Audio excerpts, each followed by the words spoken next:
καλό μήνα, υγεία, δύναμη και να γεμίσει η ζωή μας με άνοιξη. Καλές ανθοφορίες σε κάθε συνάδελφο, χωρίς ζημιές, να πάνε όλα πρίμα. Από καρδιάς σε όλους. Σήμερα δεν θα κάνω κάτι το οποίο θα δείχνει πράγματα που αφορούν καρποφορίες κτλ. Που συζητάμε τόσες μέρες στο κανάλι. Σήμερα αποφάσισα να κάνω ένα βίντεο για το τι κάνω πριν μπω στο δέντρο. Νομίζω ότι κάθε νέος καλλιεργητής, έμπειρος, άπειρος, θα πρέπει να ξεκινάει με κάποια βασικά πράγματα. Πώς θα πρέπει να ξεκινάμε δηλαδή όλοι μας πριν μπούμε μέσα σε ένα δέντρο. Διότι οι προσωπικές εμπειρίες είναι πολλές και όσα πιο πολλά χρόνια έχει κάποιος στην καλλιέργεια, τόσο περισσότερες και οι εμπειρίες. Εμείς λοιπόν οι νεότεροι οφείλουμε να προσέχουμε από τώρα κάποια πράγματα. Αρχικά, το πρώτο που θεωρώ θα πρέπει να κάνουμε είναι να έχουμε πάρει κάποια μέτρα ασφαλείας ό,τι αφορά το κλάδεμα. Που είναι ένα ζευγάρι γυαλιά και ένα ζευγάρι γάντια. Τα γυαλιά γιατί ο κίνδυνος τραυματισμού είτε από κλαρί είτε από κάποιο αντικείμενο είναι πραγματικά υπαρκτός. Πριν μία εβδομάδα στο τελευταίο δέντρο ένα κλαρί ξέφυγε και τρέχαμε στα νοσοκομεία ξανά με αντιβιώσεις κτλ. Επίσης σε κτήματα που μπαίνουμε και δεν τα γνωρίζουμε και μπαίνουμε να κλαδέψουμε. Δεν γνωρίζουμε τι έχει το δέντρο από κάτω. Δείτε εδώ μία μπετόβεργα. Φανταστείτε ότι το δέντρο ήταν έτσι. Φανταστείτε μία να γίνει το κακό και να σκύψεις χωρίς να έχεις δει. Είναι η κούραση, πολλές φορές είναι η απειρία μας, είναι πολλά πράγματα που μπορούν να μας οδηγήσουν σε έναν τραυματισμό. Οπότε καλό θα είναι τα γυαλιά να είναι βασικό εργαλείο πάνω μας. Όπως και τα γάντια, αν μπορούν να μας προστατεύουν και από το αλυσοπρίωνο, θα είναι κάτι πολύ σημαντικό. Τώρα, μετά από αυτό λοιπόν, τι κάνουμε, τι θα ήταν καλό να κάνουμε? Να κοιτάξουμε το δέντρο μας. Το δέντρο αυτό το έχω αφήσει επίτηδες ακλάδευτο για να δείξω κάποια πραγματάκια. Αρχικά βλέπουμε κάτω ότι έχει κάποια άγρια. Άγρια και ήμερα, για να μην πω άγρια.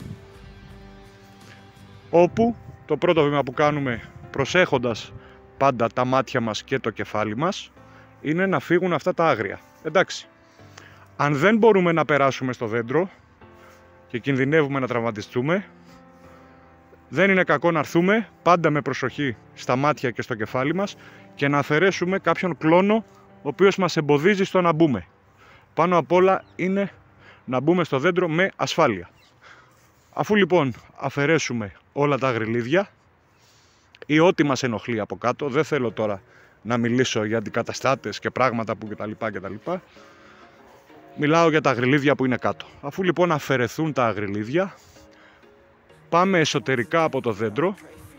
Πάντα λέω ξανά, επειδή την έχω πατήσει, φορώντας τα γυαλάκια μας και κοιτάμε τι θέλουμε να κάνουμε. Εδώ βλέπουμε ότι το δεντράκι δεν αερίζεται, δεν λιάζεται, άρα έχει θέμα με σκιάσεις. Άρα λοιπόν, αφού σκιάζεται και δεν περνάει ήλιος, δεν περνάει αέρας, πιθανά θα έχουμε κάποιες ξηράνσεις. Θα έρθουμε λοιπόν και θα προσπαθήσουμε αυτούς οι οποίοι φεύγουν σε ευθεία πορεία επάνω να αφαιρέσουμε κάποιους, όχι όλους. Έτσι, όχι όλους. Ας αφαιρέσουμε έναν, τον πιο χοντρό, ο οποίος έχει βλάστηση πάρα πολύ ψηλά, δηλαδή είναι πολύ λέμαργος και μας έφυγε. Θα αφαιρέσουμε τον έναν, ώστε να δημιουργήσουμε λίγο αέρα στο δέντρο και να μπορούμε να μπούμε από μέσα. Αφού λοιπόν μπούμε από μέσα και μας δώσει την είσοδο το δεντράκι, αυτό που θα πρέπει να κάνουμε είναι να κοιτάμε το δέντρο μετά από μέσα προς τα έξω. Βλέποντας το δέντρο μας από μέσα προς τα έξω, θα παρατηρούμε από κάτω.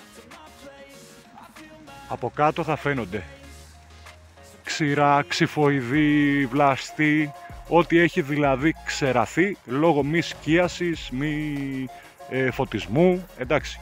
Και αυτά είναι τα πρώτα που αφαιρούμε, αυτά που είναι ξερά και από κάτω είναι αυτό που κάνω εγώ το πρώτο. Αφού λοιπόν αφαιρέσω τα ξερά πάντα από μέσα προς τα έξω, θα έρθω και θα δω, αφού έχω δημιουργήσει αρκετό χώρο, ποια είναι εκείνη η λέμαργη βλάστηση η οποία με ενοχλεί. Συνήθως με ενοχλεί η βλάστηση η οποία πάει διαγώνια, πάει πλάγια, βλάστηση η οποία χτυπάει η μία με την άλλη με τον αέρα και κάνει γκουπ γκουπ. Συνήθως αφαιρώ τη μεσαία. Δεν είναι κανόνας, λέμε συνήθως, έτσι. Και μετά βγαίνω ξανά προς τα έξω.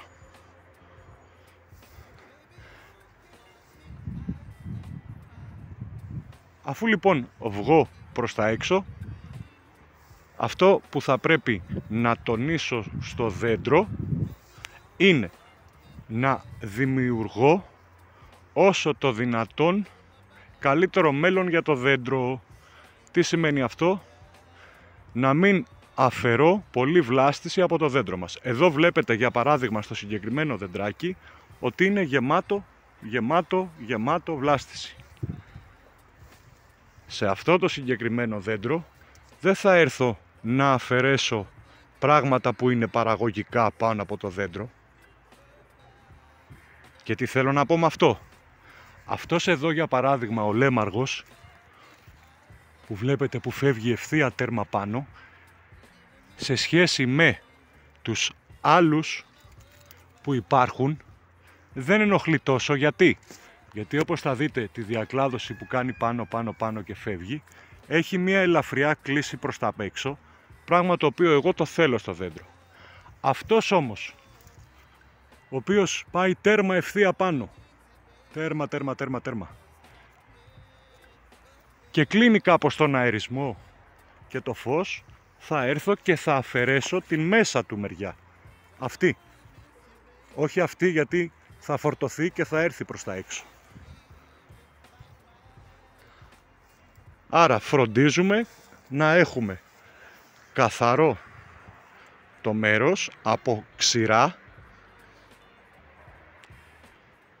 να αερίζεται το δέντρο τόσο όσο, χωρίς να αδειάζουμε πολλά πράγματα από μέσα, και να αφήνουμε βλάστηση απάνω στο δεντράκι, γιατί δουλεύουμε με μέλλον. Δηλαδή θα πρέπει και του χρόνου να ξανακάνουμε παραγωγή. Και αφού κάνουμε λοιπόν όλα αυτά, ερχόμαστε και βλέπουμε για παράδειγμα ένα δεντράκι τέτοιο, όπου έχει καθαριστεί όσο γίνεται, τα άγριά του κάτω βλέπετε. Βέβαια αυτό είναι και ιδιαίτερη περίπτωση γιατί έχει καρκινώματα, θα χρειαστεί φροντίδα με σκευάσματα κτλ. Όμως ο αέρας και ο ήλιος επαρκούν για το δέντρο, διότι εσωτερικά δεν έχει αφαιρεθεί, βλέπετε, το φίλτρο προστασίας εδώ για τα μπράτσα, να μην το χτυπάει το καλοκαίρι ο ήλιος. Δεν ξέρουμε ακόμα το Μάρτι τι θα έχουμε, βροχές, χαλάζια, χιόνια, ποτέ δεν ξέρεις. Απάνω έχουμε αρκετό φως, έχουμε αυτή την λέμαργη κάπως βλάστηση η οποία είναι καρποφόρα, θα την αφήσουμε για φέτος πρώτα ο Θεός, να έχει κάποια παραγωγή και του χρόνου θα δούμε ποιοι θα γύρουν, θα δούμε δηλαδή τις κλίσεις των βλαστών αυτών και θα αποφασίσουμε τι θα κάνουμε. Αυτό. Ήθελα λοιπόν να κάνω ένα βιντεάκι το οποίο είναι τι κάνω εγώ πριν μπω στο δέντρο. Θα ήθελα να είμαστε ιδιαίτερα προσεκτικοί όλοι μας σε ό,τι αφορά γυαλιά και γάντια.